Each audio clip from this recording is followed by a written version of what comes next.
মাত্র গণ অভ্যুত্থান দিবসের একদিন আগে আজও হেলমেট মাথায় দিয়ে কিছু গুন্ডা আবারও পৈশাচিকতা করার জন্য রাস্তায় নেমে এসেছে।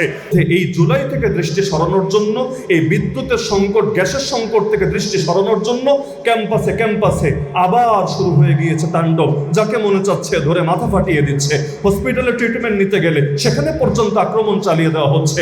এমনকি সামান্য রাজনৈতিক তুচ্ছ স্বার্থকে কেন্দ্র করে কারো চোখকে নষ্ট করে দেওয়া হচ্ছে। জুলাই তো এজন্য আসে নাই যে এক সরকার গিয়ে জাস্ট আরেক সরকার ক্ষমতায় বসবে, বরং জুলাই তো এজন্য এসেছিল আর কোনো মায়ের বুক খালি হবে না, আর কারো চোখ থেকে অশ্রু ঝরবে না, আর কাউকে রাতের বেলা হাঁটতে গেলেও ছিনতাইয়ের শিকার হতে হবে না, আর কাউকে পথে ঘাটে জুলুমের শিকার হতে হবে না। অথচ পরিবর্তনটা আসলো কোথায়? দেখা যাচ্ছে এখনো পর্যন্ত দেশের মানুষ মাঝে মাঝে আফসোস করে বলছে, বিগত দিনেই তো ভালো ছিলাম, লাভটা কি হলো এত রক্ত দিয়ে? তাহলে আমি মনে করি যতদিন পর্যন্ত অন্ধকারের জায়গায় আলো না আনা যাবে, এক অন্ধকারের দ্বারা আরেক অন্ধকারের সংশোধন কখনোই হবে না, অসম্ভব না।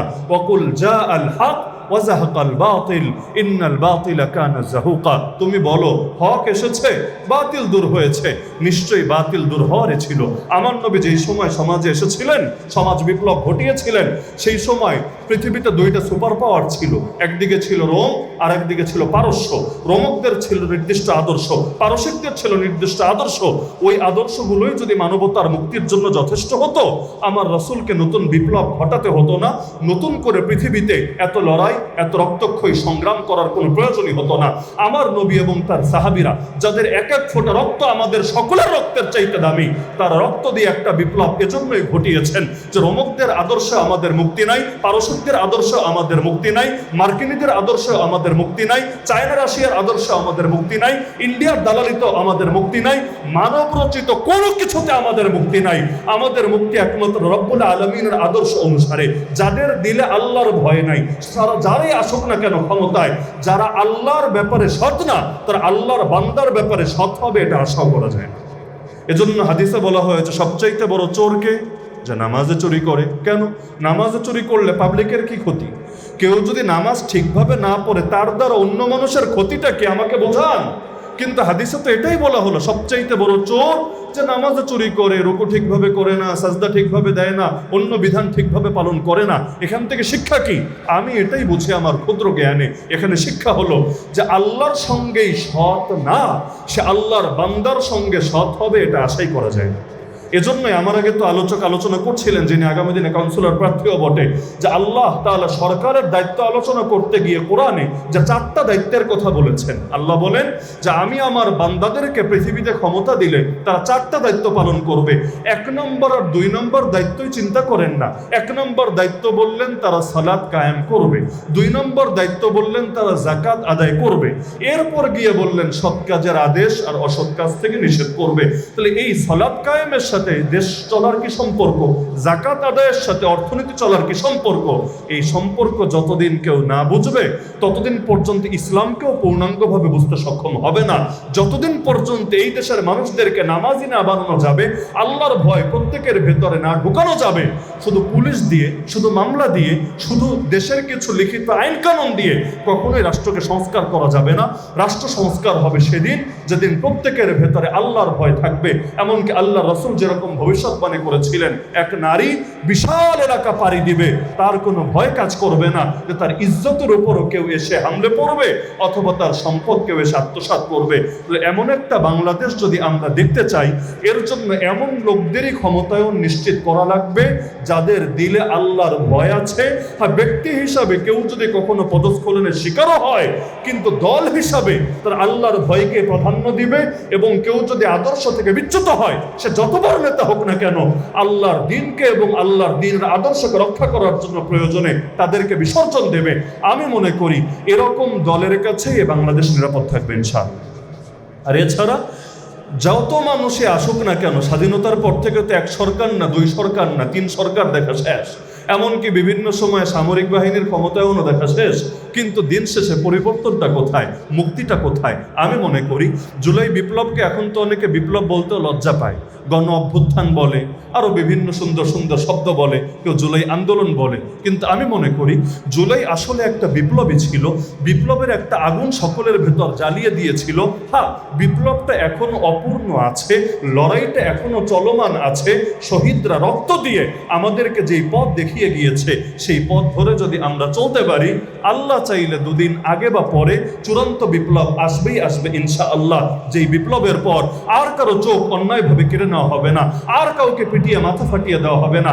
যেই বিপ্লবের পর আর কেউ হেলমেট মাথায় পরে পৈশাচিকতা করার সুযোগ পাবে না, এমনকি জনগণের সাথে গুন্ডামি ভাষায় কথা বলার সাহস পর্যন্ত করবে না। আল্লাহ রসুল বললেন, আল জান্নাহ, যদি তোমরা এই শর্ত রক্ষা করো, রবের ব্যাপারে শর্ত এটা রক্ষা করো, একমাত্র তারই আনুগত্য করবা, তারই বিধান মান্য করবা, তার সঙ্গে কোনো কিছুকে শরিক করবা না, আর আমার ব্যাপারে এই শর্ত রক্ষা করো, আমাকে ঠিক সেভাবে নিরাপত্তা দিবা যেভাবে নিজেদের স্ত্রী আর সন্তানদেরকে নিরাপত্তা দাও, তাহলে আল্লাহ তোমাদেরকে বিনিময়ে জান্নাত দেবেন। সঙ্গে সঙ্গে তারা চিৎকার করে বলে উঠলো। আমরা হলে হয়তো সে সময় বলতাম, ইয়া রাসূলুল্লাহ, জান্নাতের আলাপ পরে হবে, দুনিয়ার নগদ লাভ কি আছে এটা বোঝান আমাদেরকে, আল্লাহ মাফ করুন। কিন্তু তারা এই জান্নাত শব্দটা শোনার সঙ্গে সঙ্গেই বলে উঠলেন, রাবিহাল বাই', আর এটা তো বড়ই লাভজনক ব্যবসা। লা নাকিল ওয়ালা নাস্তাকিল, আমরা এই বায়াত ভাঙবো না, এটা বাতিলও করব না। আমার আল্লাহ এত খুশি হলেন তাদের এই মনোভাব দেখে। 110 নম্বর আয়াত দিয়ে দিলেন সূরা তাওবায়, যেখানে আল্লাহ তাআলা বলছেন, ইন্নাল্লাহা আশতারা মিনাল মুমিনিনা আনফুসাহুম ওয়া আমওয়ালাহুম বিআন্না লাহুমুল জান্নাহ, নিশ্চয়ই আল্লাহ ঈমানদারদের থেকে তাদের জান এবং তাদের মাল কিনে নিয়েছেন, এর বিনিময়ে যে তাদের জন্য রয়েছে জান্নাত। তাহলে আমরা যদিও সেদিন সেই প্রান্তরে বায়াতে উপস্থিত ছিলাম না, এই সৌভাগ্য আমাদের হয় নাই, কিন্তু ইমানদার হিসাবে আমরাও বিশ্বাস করি আমাদের এই প্রাণ, আমাদের এই সম্পদের মালিক কখনো আমরা ছিলামই না, এগুলোর মালিক ছিলেনই আল্লাহ। এরপরও আল্লাহর দেওয়া সম্পদ, আল্লাহর দেওয়া প্রাণকে পুনরায় আল্লাহর কাছে আমরা বিক্রি করে দিয়েছি, যেটাকে সূরা সফের 10 নম্বর আয়াতে আল্লাহ একটা ব্যবসা বলে উল্লেখ করেছেন, ইয়া আইয়ুহাল্লাযীনা আমানু, হে ঈমানদাররা, হাল আদুল্লুকুম আলা তিজারা, আমি আল্লাহকে তোমাদেরকে এমন ব্যবসার সন্ধান দেব, তুনজিকুম মিন আযাবিন আলিম, যেই ব্যবসা তোমাদেরকে বড় যন্ত্রণাদায়ক আযাব থেকে রক্ষা করবে। কি সেই ব্যবসা? আল্লাহ শিখিয়ে দিচ্ছেন, তুমিনুনা বিল্লাহি ওয়া রাসূলিহি ওয়া তুজাহিদুনা ফি সাবিলিল্লাহি বিআমওয়ালিকুম ওয়া আনফুসিকুম, সেই ব্যবসা হলো তোমরা ঈমান রাখবা আল্লাহর উপরে এবং তার রাসূলের উপরে, আর জিহাদ করবা আল্লাহর পথে নিজেদের জান দিয়ে আর নিজেদের মাল দিয়ে। যালিকুম খায়রুল লাকুম ইন কুনতুম তা'লামুন, এটাই তোমাদের জন্য কল্যাণকর যদি তোমরা বুঝতে পারো। তাহলে আমরা আল্লাহর সঙ্গে ব্যবসা করতে চাই কি না? যদি আল্লাহর সঙ্গে ব্যবসা করতে চাই, তাহলে ব্যবসার মাধ্যমে হলো আল্লাহ শিখিয়ে দিচ্ছেন একমাত্র আল্লাহর উপর ঈমান রাখতে হবে। যেই ব্যক্তি আল্লাহর উপর ঈমান রাখে, সে সর্বময় ক্ষমতার মালিক, সার্বভৌমত্বের মালিক কাকে মনে করে? আল্লাহর উপর ঈমান রাখার অর্থই তো হলো লা ইলাহা ইল্লাল্লাহ, জীবনের কোনো ক্ষেত্রে এক আল্লাহ ছাড়া আর কাউকে আনুগত্য করার, বিধান মান্য করার উপযুক্ত আমরা মনে করি না। আল্লাহর উপর ঈমান রাখার অর্থই তো এটা। মসজিদে আসলেও যেভাবে আল্লাহকে রব মেনে ইবাদত করি, আমি যদি পার্লামেন্টেও যাই, আমি যদি কোর্ট কাছারিতেও যাই, আমি যদি অর্থনীতিও চালাই, আমি যদি রাজনীতিও জড়াই, সেখানেও আমার সব কিছু হবে এটাকে কেন্দ্র করে। আমার আনুগত্য পাওয়ার উপযুক্ত একজনই, তিনি কে? আল্লাহ। তো আল্লাহ তাআলা শিখিয়ে দিচ্ছেন যে ঈমান রাখতে হবে আল্লাহ এবং তার রাসূলের উপর, আর জিহাদ করতে হবে জান এবং মাল দিয়ে। জিহাদ মানেই কি? কোরআন আল্লাহ শিখিয়ে দিচ্ছেন আল্লাহর জমিন থেকে ফিতনা নির্মূল করার জন্য এবং আল্লাহর জমিন, আল্লাহর দ্বীনকে বিজয়ী করার জন্য যে লড়াই, সেটাই হলো জিহাদ। ওয়াকাতিলুহুম হাত্তা লা তাকুনা ফিতনা ওয়া ইয়াকুনা আদ-দীনু কুল্লুহু লিল্লাহ। তাহলে ফিতনা থাকবে যতদিন, ফিতনার বিরুদ্ধে লড়াইও লাগবে ততদিন। যার কারণে 2024 চলে গিয়েছে, তাতে কি? আজকে 2026-এর 4 জুলাই এসেছে, তাতে কি? যতদিন পর্যন্ত ফিতনা থাকবে ততদিন পর্যন্ত ঈমানদারদেরকে সেই ফিতনার বিরুদ্ধে লড়াই ঠিকই চালাতে হবে। 2024-এর জুলাই এসেছিল, এক ফ্যাসিস্ট দূর হয়েছে। 2024-এর জুলাই এসেছিল, বহু ধরনের জুলুম থেকে জাতি মুক্তি পেয়েছে, কিন্তু 2 বছর এখনো পরিপূর্ণ হয় নাই। রাত 12টা বাজলে গণ অভ্যুত্থান দিবস আসবে, 2 বছর পরিপূর্ণ হবে। কিন্তু আজকে দরকার ছিল সেই জুলাই নিয়ে আলোচনা হবে, গণ অভ্যুত্থান অভ্যুত্থানের চেতনা নিয়ে আলোচনা হবে, শহীদদের রক্তটাকে সকলে মূল্য দেবে এবং তাদের অপূর্ণ মিশনকে কিভাবে পরিপূর্ণ করা যায় এটা নিয়ে চিন্তা করবে। কিন্তু কি আজীব এক সময় আমরা আছি। সেই জুলাইতে এসে, এখনো তো জুলাই শেষ হয় নাই, যেহেতু 36 দিনে শেষ হবে ইনশাআল্লাহ, যেখানে দেশের মধ্যে গ্যাসের সংকট, বিদ্যুতের সংকট, আজ পত্রিকায় এসেছে বাংলাদেশে পোশাক শিল্প ইতিমধ্যে 30 থেকে 40% তাদের কার্যক্রম ব্যাহত হয়ে গেছে। আজকের প্রথম আলোতে আমি দেখেছি। তাহলে 30 থেকে 40% যদি ইতিমধ্যে হয়, তাহলে অবস্থা যদি সামনে চলতে থাকে, এমনকি ইতিমধ্যে অনেকগুলো প্রতিষ্ঠান বন্ধ করে দিতে, তার কর্মচারীদেরকে ছুটি দিয়ে দিতে বাধ্য হয়েছে গ্যাসের জন্য। বহু জায়গায় সকাল থেকে দুপুর না বিকাল পর্যন্ত দাঁড়িয়েও গ্যাস পাচ্ছে না, মানুষ হাহাকার করছে। এর মধ্যে বিদ্যুৎ বিল, আমি যদি আমার বাসার কথাও বলি, ব্যবহার স্বাভাবিকই আছে, কিন্তু ভুতুরে বিল শুধু বেড়েই যাচ্ছে। বিশেষ করে যারা প্রিপেড মিটার চালায় তাদের তো মাথায় মানে আসমান ভেঙে পড়ার অবস্থা হয়েছে। আগের চাইতে আরো দ্বিগুণ ভোরেও মাস শেষ করা যাচ্ছে না, বরঞ্চ 20-22 তারিখ আসলে আবারও বিল ফুরিয়ে যাচ্ছেটা কোথায় আল্লাহ ভালো জানে। আমার তো মনে হয় ওই রাস্তাঘাটে আর দোকানপাটে যেভাবে চাঁদাবাজি চলে, এখন মনে হয় এই ডিজিটাল চাঁদাবাজি বিদ্যুৎ খাতেও শুরু হয়েছে। আসলে বিল বাড়ে নাই, বিদ্যুতের বিল স্বাভাবিকই আছে, কিন্তু সঙ্গে চান্দা বিল যুক্ত হয়েছে। তো চান্দা বিল, ধান্দা বিল, বিদ্যুৎ বিল সবগুলো মিলে পরিমাণ তো বাড়বেই বটে। তাহলে একদিকে মানুষ পেরেশান এগুলো নিয়ে, একদিকে এমন একটা চারিদিকে হালত হয়েছে যে এখন মনে হয় আবার কখন জানি জনগণ রাস্তায় নামে। গতকাল আপনারা দেখেছেন বিদ্যুৎ বিভাগ থেকে একটা নোটিশ দেওয়া হয়েছে। মানুষ ভেবেছিল মনে হয় তারা কোনো দায়বদ্ধতার জায়গা থেকে কোনো কৈফিয়ত দেবে, কিন্তু মানুষ অবাক হয়ে দেখলো আরে উল্টা তাদেরকে হুমকির ভাষায় কথা বলা হচ্ছে যে যদি এরকম কেউ অপপ্রচার চালান তাহলে আমরা এর বিরুদ্ধে এই ব্যবস্থা নেব, সেই ব্যবস্থা নেব। অদ্ভুত ব্যাপার, সকলেই সমস্যায় আছে, কিন্তু সমস্যায় থাকবো, কথাও বলতে পারবো না। এগুলো বিগত দিনে ছিল সাম্রাজ্যবাদীদের আচরণ। সারা দুনিয়া জুড়ে মুসলমান মায়ের খেত, কিন্তু আপনি হাত তুলে দোয়াও করতে পারবেন না। জুম্মার নামাজের পরও যদি দোয়া করেন আল্লাহ মাজলুমদেরকে মুক্তি দেন, জালেমদের লড়াই করার শক্তি কেড়ে নেন, আপনারও জঙ্গি ট্যাগ দিয়ে আপনার বিরুদ্ধে অ্যাকশন শুরু করে দিবে। দেখ ও মাজলুমদের পক্ষে বলে মনে হয় জনগণ উস্কাতে চাচ্ছে। এমনকি আমরা যখন জেলে, সেই নরেন্দ্র মোদী বিরোধী আন্দোলনের পর 3000-এর বেশি আলেম যখন জেলে, ওই সময় এমনও হয়েছে শুধুমাত্র আমাদের নাম নিয়ে দোয়া করার কারণে বহুত ইমামের চাকরি নট করে দিয়েছে। আর কোনো অপরাধ নেই, জাস্ট নাম নিয়ে দোয়া করেছে। এমন একটা সময় বাংলাদেশ অতিবাহিত হয়েছে, কিন্তু এই ত্রাসের রাজত্ব, এই মাফিয়ার রাজত্ব আমরা আর দেখতে চাই না। আমাদের আবু সাইদ মুগ্ধরা যে রক্ত দিয়ে আমাদেরকে বিপ্লবের পথ দেখিয়েছে, সেই বিপ্লবকে পরিপূর্ণতায় পৌঁছাতে হবে ইনশাআল্লাহ। মানুষকে গুপ্ত ট্যাগ দিয়ে, এই ট্যাগ দিয়ে, সেই ট্যাগ দিয়ে আর কতদিন সমাজের মধ্যে ফাটল ধরিয়ে রাখবেন।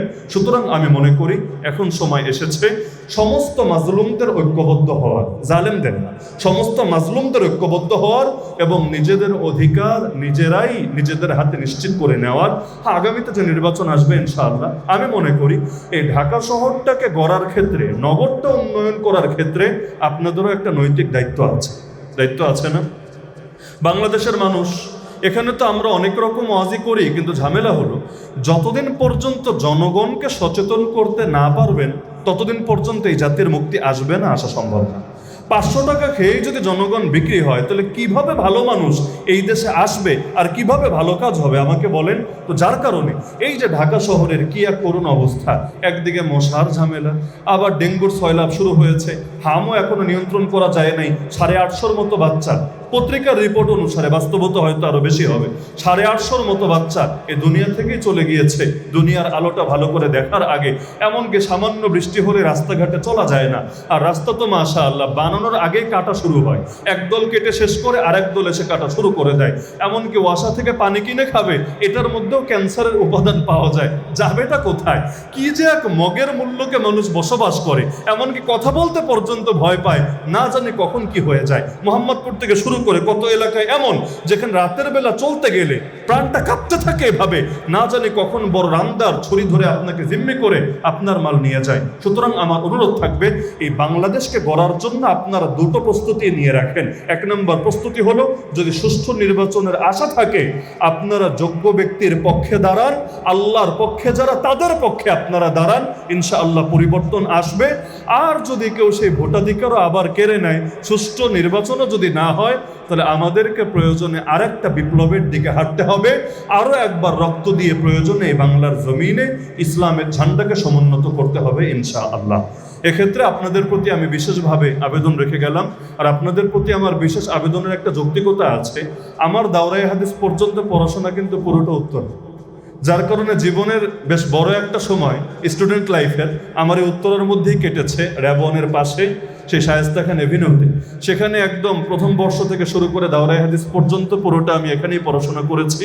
তো যার কারণে ওই সময়ে তো আর পাবলিক ফিগার ছিলাম না, অনেকের সাথে জীবনে হয়তো দেখা সাক্ষাৎ হয় নাই, কিন্তু আমি মনে করি একটা হক আছে, সেই হকের জায়গা থেকে আমি আবেদন রেখে গেলাম। আল্লাহ রাব্বুল আলামিন আমাদের সবাইকে আগামী দিনের লড়াইয়ে অংশগ্রহণ করার এবং সম্মিলিতভাবে বিজয় ছিনিয়ে আনার তৌফিক দান করুন, আমিন। ওয়া আখিরু দাওয়ানা আনিল হামদুলিল্লাহি রাব্বিল আলামিন।